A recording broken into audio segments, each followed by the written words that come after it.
Donc,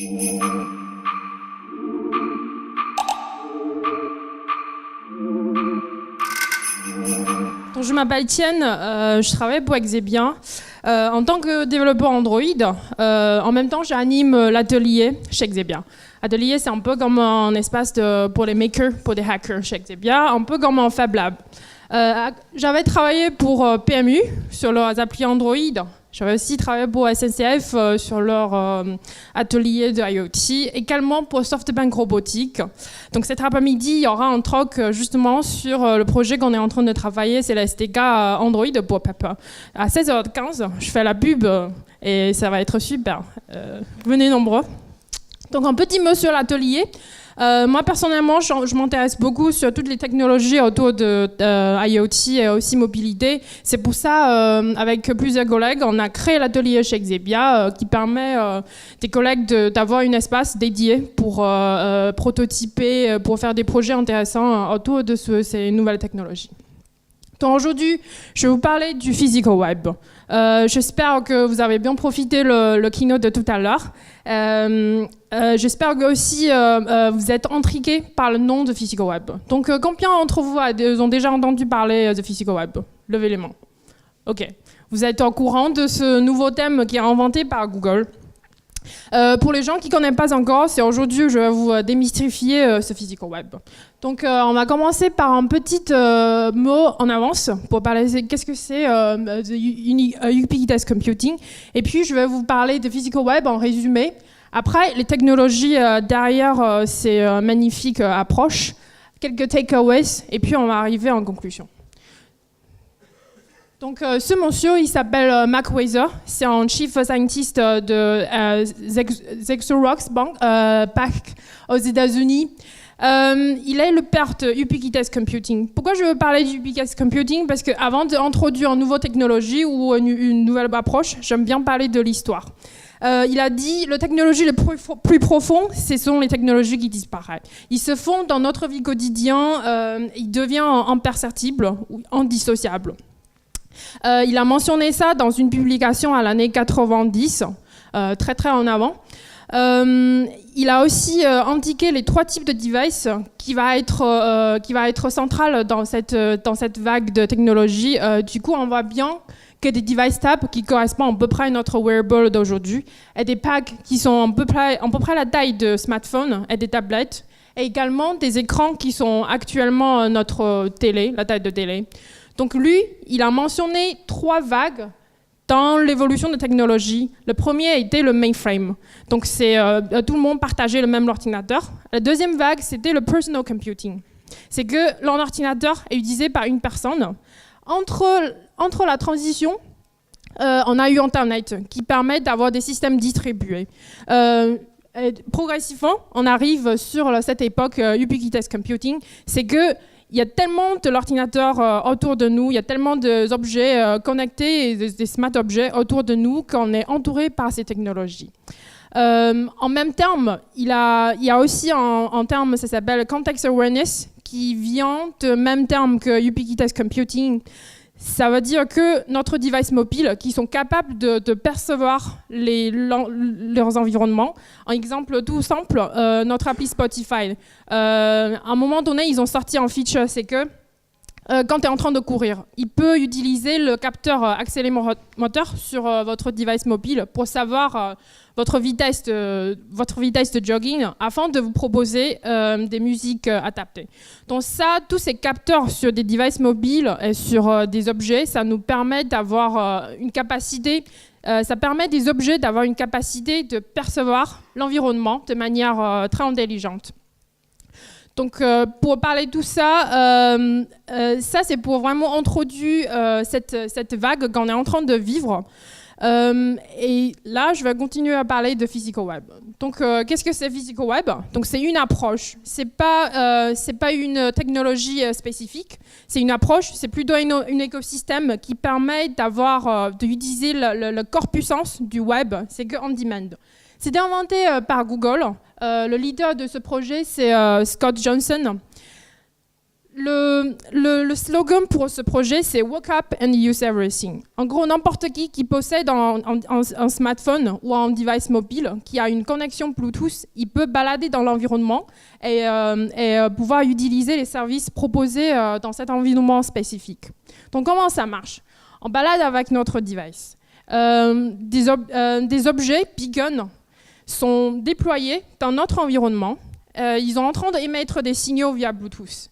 Quand le Bluetooth dans le device mobile est activé, on est capable de récupérer les infos depuis ces beacons. Et une fois on récupère les informations, ici ce sont des URL, on peut requêter les URL qui est déployé dans le cloud.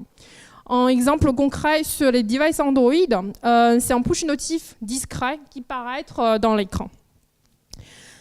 Il y a un point qui vaut le coup de mentionner, c'est que Physical Web va pas buzzer dans votre poche et ça devient tellement discret qu'il respecte les attentions des gens. C'est aux utilisateurs d'aller être proactif, de voir les URL en proximité.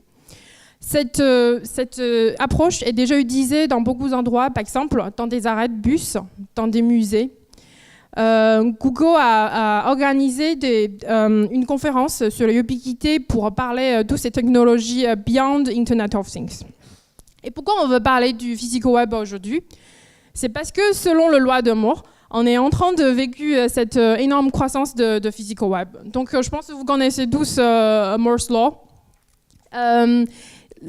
C'est pas en loi physique, c'est en extrapolation empirique. Donc il a bien prédit toutes ces augmentations de capacité de hardware depuis l'année 50. On peut aussi voir depuis cet extrait que Internet of Things devient un mot vraiment beaucoup cherché à partir de à peu près 2010.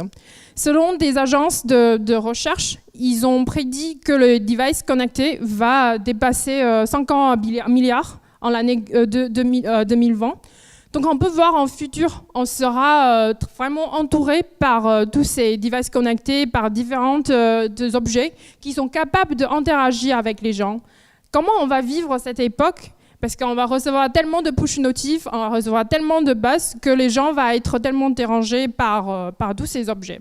Donc c'est à ce moment-là, il faut qu'on réfléchisse la solution pour le futur. Comment on peut vraiment créer un environnement technologie qui est tranquille pour les gens, mais on peut trouver les choses qu'on a besoin de manière intelligente. Donc comment ça marche le Physical Web? Tout simplement, il faut d'abord récupérer des beacons. Des beacons, il y en a plein. Ici, c'est un beacon de STMote. Il y a des beacons qui sont fabriqués par d'autres manufactures. Et une fois on a des beacons, on peut configurer des beacons de manière très simple. Il faut juste saisir le URL pour chaque beacon pour qu'il puisse diffuser le URL. Et une fois on a le URL défini, on peut définir en même temps la distance et la fréquence dans URL diffusé. Et une fois les beacons sont prêts à déployer, ils vont être collés dans des endroits discrets. Et comme tout à l'heure, pendant la keynote, on a mis des beacons un peu partout dans chaque salle. Et si vous avez des devices Android, comme ça, vous pouvez regarder dans votre Chrome. Dans le Chrome, il y a la Settings et vous pouvez aller dans la colonne privée et vous allez voir que le Physical Web est déjà discrètement activé via Chrome. Si vous n'avez pas de Chrome, par exemple sur iOS, c'est pas encore implémenté, il y a une appli, ça s'appelle Physical Web App. C'est un peu comme un navigateur simple, sauf que ça permet de découvrir les URL entourés. Je vais vous faire une petite démo simple.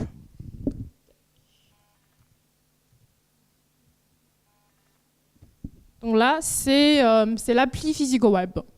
On peut le considérer comme des yeux pour un device mobile. C'est la manière d'ajouter une couche contexte pour des applis mobiles, pour des devices mobiles. C'est qu'on active le Bluetooth et il y a la push notif qui nous indique les URL qui sont en train de diffuser par les beacons. Donc justement, c'est préconfiguré. Et une fois ils ont proposé dans l'appli Physical Web, on peut le considérer comme un point d'entrée. On peut cliquer sur le URL. Comme tout à l'heure, là c'est la guide pour voter pour l'Exhibicon Keynote.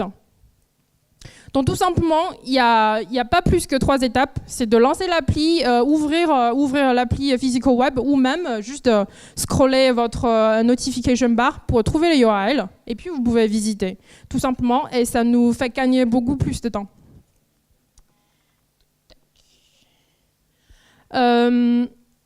Donc Physical Web, et il y a beaucoup de gens qui comparent Physical Web avec le QR Code. C'est quoi la différence? C'est que le QR Code, déjà, ils sont visibles dans l'environnement et nous, on a besoin d'utiliser l'appli pour faire le scan. Donc, ça a ajouté une action en plus. Et le Physical Web, c'est quelque chose de beaucoup plus discret et c'est conçu pour ne pas être gênant pour les gens. Et qui peut profiter le Physical Web dans la vraie vie? Par exemple, les consommateurs, les gens qui baladent dans une boutique, il peut très bien arriver devant un objet, devant un produit et savoir des informations autour de produit. Il peut, par exemple, sur une chaussure, s'il y a une promotion qui est liée avec les chaussures et le beacon est capable de diffuser ce genre d'informations, il a tout simplement besoin d'ouvrir la page web, récupérer le code promo à ce moment-là et aller profiter 20% sur les chaussures achetées. Il y a une agence, ça s'appelle Proxama, à Londres. Ils ont développé l'application MyStop qui permet aux gens de connaître les horaires de bus à Londres. Je pense que vous avez tous vu à Paris sur des arrêts RATP, c'est marqué NFC. Je ne sais pas si vous avez déjà utilisé, est-ce que ça marche? Je pense que les gens ont rarement tenté ce genre de technologie. Mais Physical Web, la différence, c'est que c'est intégré avec le système Android déjà très discrètement. Selon ce GIF, on peut voir que c'est sur le navigation bar, on voit que l'URL est proposé. À ce moment-là, on lance l'appli et on clique sur l'URL et on a les horaires de bus pour les prochains passages. Ça, c'est quelque chose de tellement intuitif et discret que ça peut fondre dans notre manière d'utiliser les devices en quotidien. C'est également très adapté pour des scénarios comme des musées. C'est que les beacons sont installés à côté des peintures et les gens peuvent facilement connaître l'histoire derrière la peinture. Pour des maîtres, c'est pareil. Si on vient de carrer une voiture avec le maître connecté qui est équipé en Physical Web, les gens peuvent payer leur parking via l'appli, via la page web très facilement, sans avoir payé avec des cartes. Donc ça devient une manière de dématérialiser les choses. Ça peut aussi être attaché sur des objets qui bougent. Par exemple, si vous êtes owner de chiens ou des chats chez toi, attachez un petit beacon discret sur votre animal domestique. Quand il est perdu dans la rue, les gens peuvent aller chercher des informations et essayer de retrouver le owner. Donc ça, c'est quelque chose d'envisageable aussi. Donc le Physical Web peut être appliqué un peu partout. Si on a des imaginations, on peut aller loin. Et c'est quoi les technologies derrière tous ces use cases? Donc c'est un truc, ça s'appelle BLE, Beacon. Qu'est-ce que c'est BLE? C'est Bluetooth Low Energy. Qu'est-ce que c'est Bluetooth Low Energy? Je pense que tout le monde connaît Bluetooth. Et Bluetooth Low Energy, c'est aussi Bluetooth Smart, la version 4.0. Il a une taille plus petite et ça coûte moins cher. Et puis, ça se demande moins de consommation au niveau puissance. Et c'est supporté nativement par iOS et Android. En même temps, il y a aussi Bluetooth 5.0 qui est en train d'arriver avec 4 fois plus de portée et 2 fois plus de vitesse. Donc ça a augmenté énormément la capacité de diffuser les données, à peu près par 800%. Et BLE Beacon. Donc Beacon, en anglais, c'est ça. C'est une phare qui émet des lumières, qui guide les gens. Donc Beacon, dans le sens technologie, c'est un peu comme des beacons dans la vraie vie. C'est qu'ils nous donnaient des informations pour arriver à une destination physique. Un petit hitchhiker guide pour les beacons. Les beacons il y a des open standards et ils sont fabriqués par différentes entreprises. Et ici, j'ai déjà 3 types de beacons. Vous pouvez voir, il peut avoir des formes complètement différentes. Il peut avoir des formes très mignonnes. Je pense que les filles vont beaucoup aimer ce genre de beacon. Ça peut être des tailles plus petites, ça peut être plus discret, ça peut être dans différentes formes. Il y a des manufacturiers qui sont focus sur développer des beacons avec plus d'attraction. Personnellement, moi je travaille beaucoup avec les beacons d'Estimode parce qu'ils n'ont pas seulement un beacon, c'est un micro-ordinateur à l'intérieur.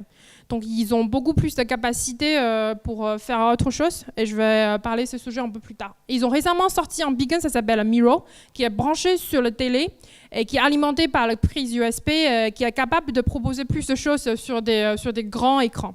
Imagine dans un aéroport et on est en train de balader avec notre device mobile, on arrive devant un écran avec certaines infos, par exemple le cookie dans Chrome, on peut facilement récupérer les informations par rapport à notre avion. Donc ça c'est un futur envisageable. Et aussi dans le dernier épisode de Black Mirror, dans le premier épisode, il y a la fille qui a visité un appartement. Quand elle arrive devant l'écran, elle voit justement elle dans cet appartement. Donc ça c'est quelque chose pub personnalisé.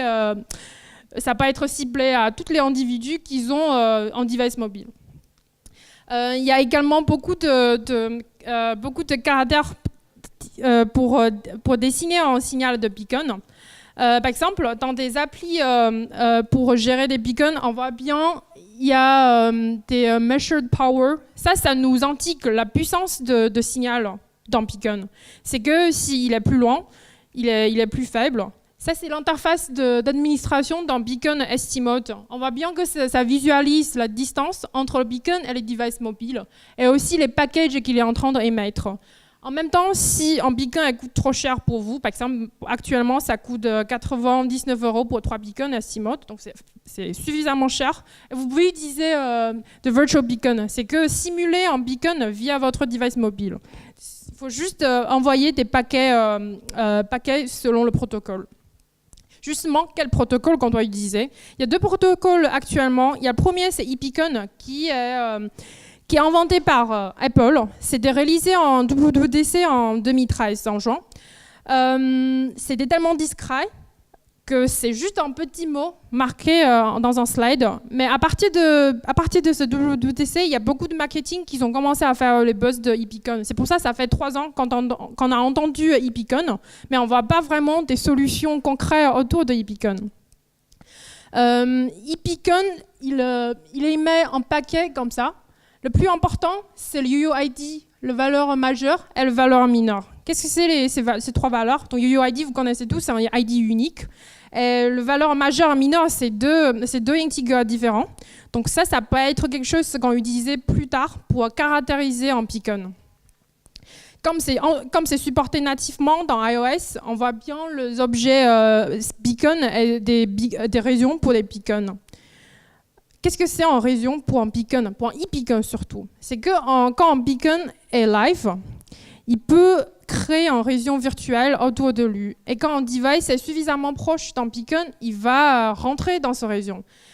Imagine, vous êtes suffisamment proche d'un centre commercial, et le centre commercial est équipé par des beacons. Vous allez recevoir un push notif si vous avez l'appli de ce centre commercial installé. Et quand vous êtes suffisamment loin, vous sortez de cette région qui est créée par les beacons. Pour faire ça, dans iOS, c'est juste 3-4 lignes de code, suffisamment simple pour que les gens puissent arriver directement et utiliser. En même temps, iOS a proposé aussi un deuxième terme, ça s'appelle ranging pour un beacon. Ça, c'est quelque chose en utilisation un peu plus intensive. C'est que ça marche seulement en foreground, à la place que région, ça marche en background. C'est que tu peux recevoir des informations même en background. Ranging, il marche seulement en foreground. Il permet des gens de savoir les beacons, la position de beacon en proximité. C'est qu'il y a différents types de proximité. Il y a le très proche, moyennement proche et très loin. Et tout ça, ça décrit le protocole eBeacon. Comme je viens de parler tout à l'heure, les valeurs majeures et les valeurs mineures. Donc, un exemple concret pour décrire comment les gens utilisaient ce genre de valeurs. Par exemple, tu as une chaîne de magasins qui est déployée en San Francisco, Paris et Londres. Ils ont partagé les mêmes UUID. Ils ont différentes valeurs majeures pour indiquer la ville. Après, ils ont des différentes valeurs mineures pour indiquer le département dans ce magasin. Ça permet de cibler les gens différents qui baladent dans le magasin avec leurs applis. Le deuxième protocole par rapport à eBeacon, c'est le protocole Eddystone qui est open source par Google. Donc, c'est nommé d'après une phare en Angleterre. C'est une phare modèle qui est beaucoup utilisée pour reconstruire d'autres phares. Il émet des paquets assez similaires que eBeacon, dont UUID. Le plus important, c'est ce URL. Donc ça, c'est la centrale pour la solution Physical Web.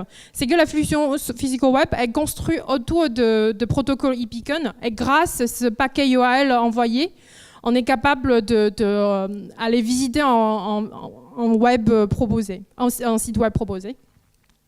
Il a également des paquets sur des télémétries, c'est que le niveau de batterie ou le niveau de health dans ton Beacon. Un point très important sur Eddystone, c'est qu'ils ont aussi un EID, c'est un ID éphémère. C'est un ID qui change tout le temps. Ça permet d'avoir une solution de communication beaucoup plus sécurisée. Par exemple, on voit bien que ça, c'est le chemin classique pour le Physical Web. En ajoutant le couche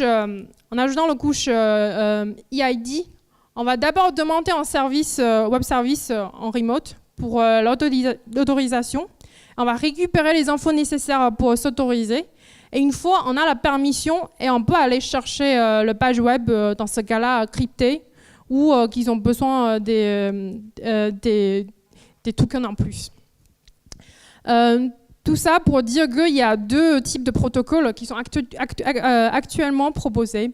En même temps, Google a sorti également d'autres solutions autour de Beacon Estimate. Donc, ils ont un dashboard pour gérer tous vos beacons que vous allez déployer dans l'environnement. Donc, dans le dashboard, vous allez saisir plein d'informations. Ils ont également une application, ça s'appelle Beacon Tools, qui permet de gérer justement les beacons en proximité. Parce qu'actuellement, les beacons, ils ont seulement la connexion Bluetooth. Ils n'ont pas vraiment une connexion Internet. Pour mettre à jour le firmware, pour envoyer des données, pour relier les données jusqu'à le cloud, ils ont besoin des devices mobiles pour faire ça. En même temps, avec des outils pour gérer des beacons, Google a une API, ça s'appelle Proximity Beacon API. Si vous avez un device Android, vous allez trouver une nouvelle option, ça s'appelle Nearby. Vous pouvez l'activer depuis votre control panel et puis vous allez voir toutes les URL proposées dans cette salle. En même temps que Google, il y a des troisièmes parties qui sont en train de développer leurs propres solutions. Par exemple, Estimate. Ils ont un dashboard pour récupérer toutes les informations sur leur beacon. Donc, tous les caractères et la version de firmware. Ils ont également leurs applis qui est assez bien fait pour gérer tous ces beacons. On parle beaucoup sur des devices mobiles, mais ils ont aussi des capacités sur des web qui nous permettent de faire des interactions avec des beacons directement. Donc, on n'a pas besoin de device mobile. On peut simplement utiliser dans le Chrome. Activez vos Bluetooth sur un Mac et vous allez dans le Chrome, vous allez activer le web Bluetooth. Donc le Chrome va être capable de communiquer avec des beacons directement via des onglets. Par exemple, il y a des LED qui sont en Bluetooth et qui peuvent être contrôlés par justement des applis web. Également des imprimants en Bluetooth ou même des voitures qui sont contrôlées en Bluetooth. Donc, toutes ces technologies qui sont déjà dispo pour des devices mobiles, on parle beaucoup Beacon, mais de Physical Web, c'est quelque chose qu'on n'a pas besoin d'une application native spécifique. C'est que de Physical Web, il profite de la technologie Beacon, en même temps, il propose des choses déjà existent sur web. Quelques takeaways sur ce que je viens de parler. On voit bien que, comme des humains, des objets IoT, ils ont des besoins différents, comme le pyramide de Maslow. On voit bien le premier niveau de besoins, c'est des physical besoins. C'est que, par exemple, la batterie, la connectivity de base. Deuxième niveau, c'est des besoins assez sur la côté sécurité. Après, il y a des besoins sur des connectivités en plus, de façon de s'exprimer et de façon de se réaliser. On voit bien qu'actuellement, ces solutions Physical Web, il y a des limites physiques. C'est que les beacons sont équipés avec un petit batterie bouton, et ça peut durer selon la fréquence de broadcasting, ça peut varier vachement. Et actuellement, on n'a pas de moyen mais de remplacer ces batteries au bout de de 300 ou 5-6 ans. Donc ça, c'est la première limite physique. Après, et comme le Bluetooth, il marche sur la fréquence 2.4, donc il y a énormément de protocoles qui utilisaient la même fréquence, et ça fait que ça fait une channel très bouchonnée, comme ce matin à Paris. Et d'autres limites sur la côté plutôt sécurité. Les beacons qui sont installés dans un environnement, ils peuvent facilement être hijackés par les gens. C'est que les gens peuvent aller facilement écouter ce que Beacon est en train d'émettre et essayer de le hacker. Après, il peut aussi être cloné, c'est que les gens peuvent récupérer les données dans le Beacon et utiliser dans leurs applications. De cette manière, les beacons les informations vont être dupliquées et les informations vont être utilisées de manière bizarre par d'autres gens qui ne possèdent pas des beacons.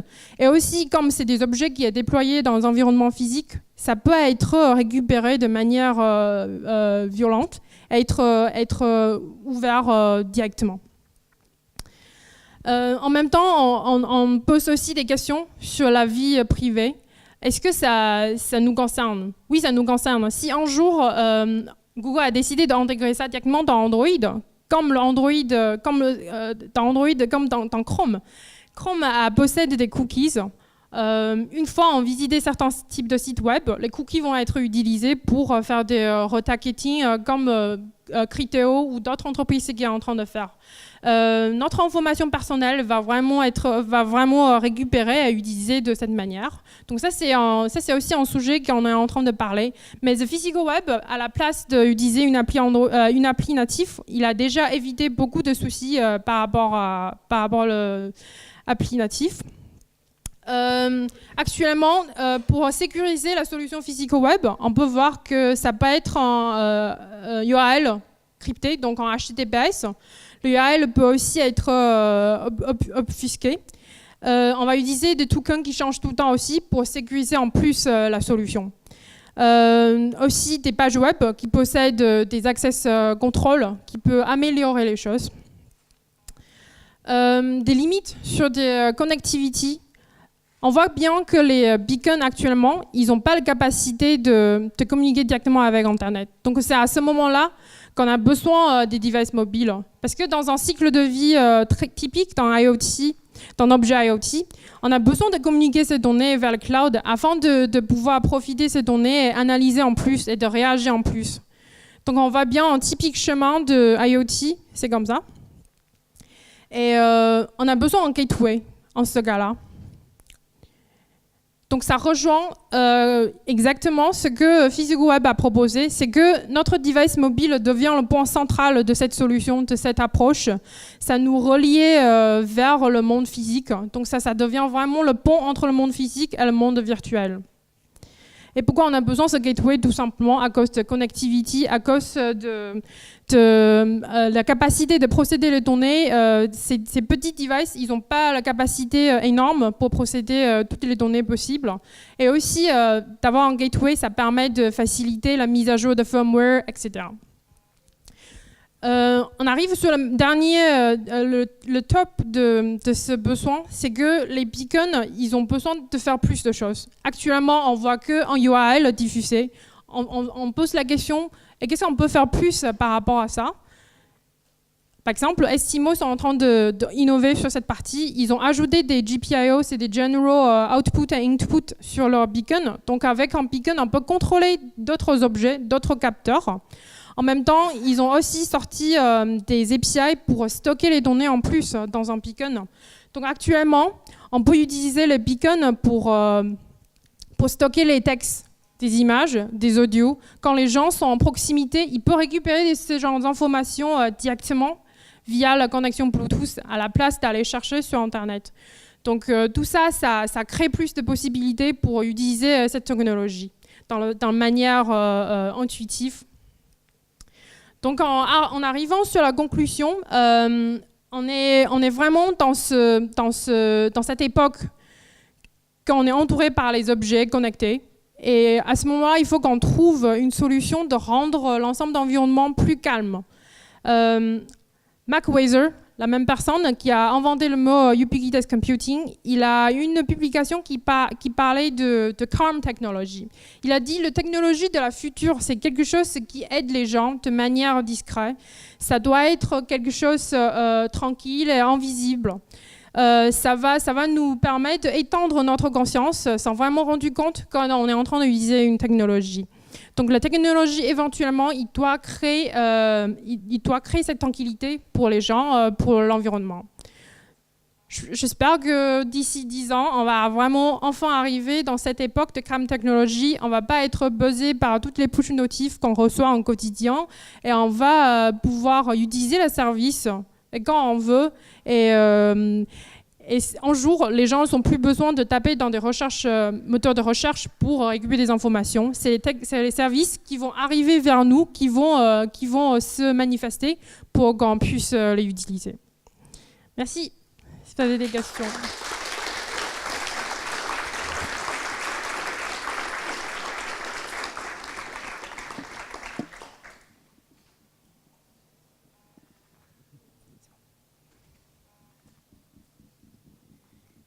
Si vous avez des questions sur Physical Web ou des beacons, j'ai un micro ici.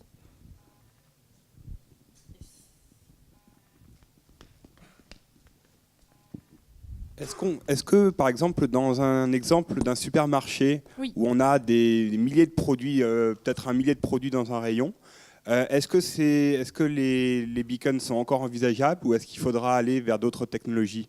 Si on a besoin de taguer beaucoup plus des objets, je pense que Beacon n'est pas vraiment la solution la plus adaptée, mais ça peut être utilisé pour des catégories de produits. Dans ce cas-là, ça peut marcher. Si, par exemple, dans le cas de beaucoup de produits, on envisage plutôt des reconnaissances d'objets ou reconnaissance d'images pour ce genre de choses. Mais ça peut être en mash-up avec des technologies Beacon pour faire plein de possibilités. Merci.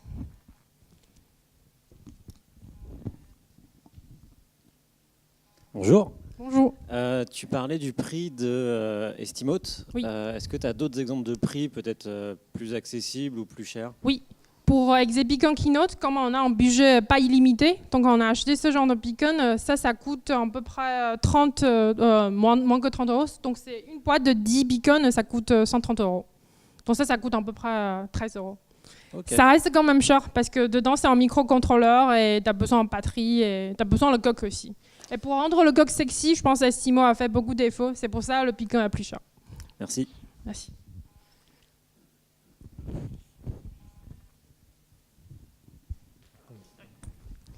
Bonjour.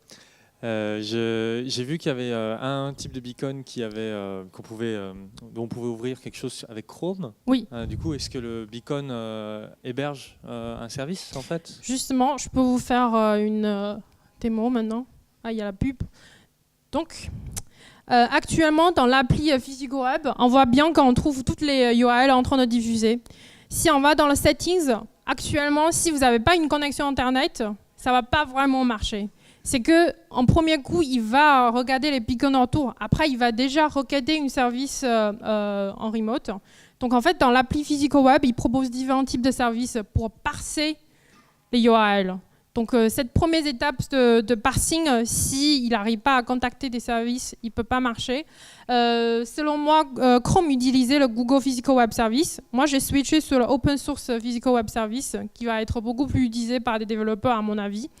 C'est pour ça qu'actuellement, on voit bien tous les URL. Si je switch à Chrome, dans le Settings et dans le Privacy, en bas, il y a un truc qui s'appelle Physical Web. Et vous allez voir, on ne va rien trouver. Parce qu'ils n'utilisaient pas le même service pour parser le URL.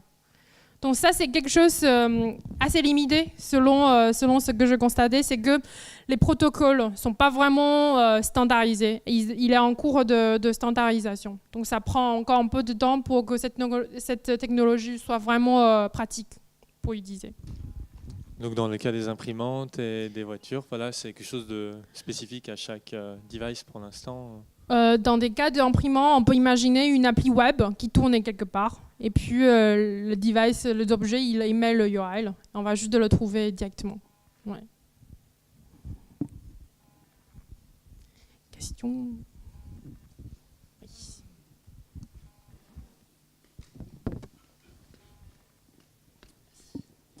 Bonjour. La batterie, c'est un enjeu capital là, dans ce genre de device. Qu'est-ce qui se fait autour de tout ça? C'est quoi? C'est des piles d'ailleurs qu'il y a dedans? Ça, Ouais. je peux l'ouvrir maintenant. Exemple pour ça.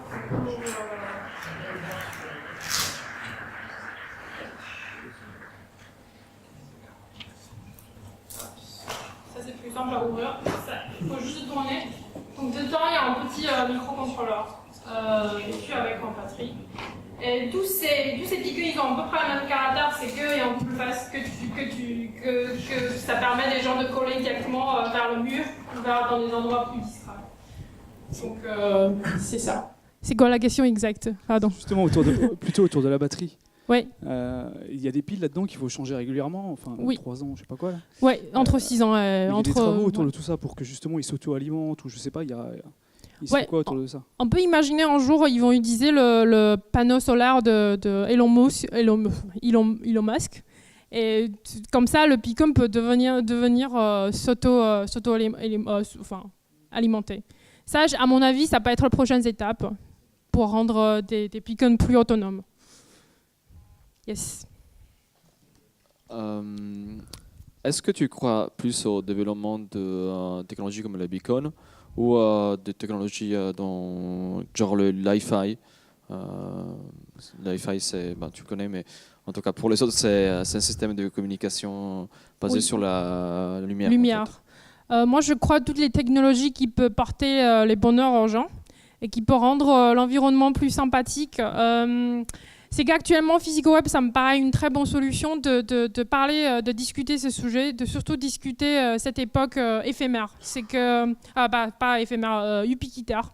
Cette époque, il y a des objets partout et nous, on a du mal de communiquer avec ces objets déjà. Et comment rendre l'environnement plus user-friendly et plus intelligent? Et je crois tout, mais l'I-Fi, je crois fortement aussi, parce que je pense que ça va résoudre plein de problèmes que Wi-Fi pose actuellement. Et aussi, je crois toutes les technologies plutôt réalité augmentée, parce que je pense le futur est tellement intéressant si on a toutes ces technologies. Imagine les beacons à utiliser dans un des projets à Londres, c'est que les gens sont déployés des beacons pour des malvoyants. Et malvoyants peuvent utiliser une appli mobile. Et donc, en rentrant dans le métro, selon les beacons positionnés autour d'eux, ils reçoivent des différentes notifications pour les dire si vous allez pour la ligne 3 direction Levallois, vous allez tourner à gauche ou vous allez tourner à droite. Et donc, en fait, ces technologies sont déjà commencées à être appliquées, sauf que nous, on n'a pas vraiment en infrastructure informatique intéressante pour supporter ce genre de solutions. Donc, ça reste sur des projets d'échelle très petite. Mais je crois fortement qu'un jour aussi, Google ou Apple a décidé de supporter ça va vraiment être appliqué dans le grand échelle. Déjà, on voit qu'il y a Android, device Android, et avec le Chrome, ça c'est déjà la première étape. Merci. Yes.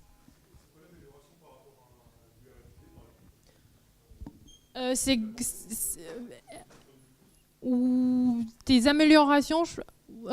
Pour RFID, il faut être proche. C'est qu'il y a un assez constraint de distance, c'est que tu dois être suffisamment proche pour que ça marche.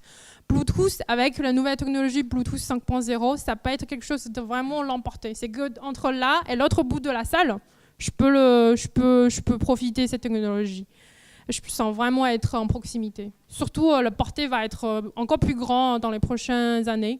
À mon avis, selon l'amélioration de technologie Bluetooth, l'eau et l'énergie, ça va vraiment devenir quelque chose d'important. Et à mon avis, le Bluetooth va être activé par défaut dans tous les devices dans les prochaines années. C'est que tu n'as plus de choix de le désactiver. Peut-être. S'il vous plaît. Oui. Bonjour, merci. Je voulais juste savoir s'il y avait déjà des projets, parce que je découvre un peu la technologie, d'être porté sur du Raspberry pour avoir peut-être justement des beacons un peu plus fixes, un peu plus intelligents, ou s'il y avait déjà des projets qui tournaient autour de ça. Il y a déjà des gens qui qui transformaient le Raspberry Pi en Bluetooth, en beacon. C'est que on installe directement en script Python, par exemple, et il va émettre des signaux directement. Donc il y a aussi des gens qui en fait profiter de la capacité de Raspberry Pi à coder dans Beacon, de faire relier des informations plus intéressantes.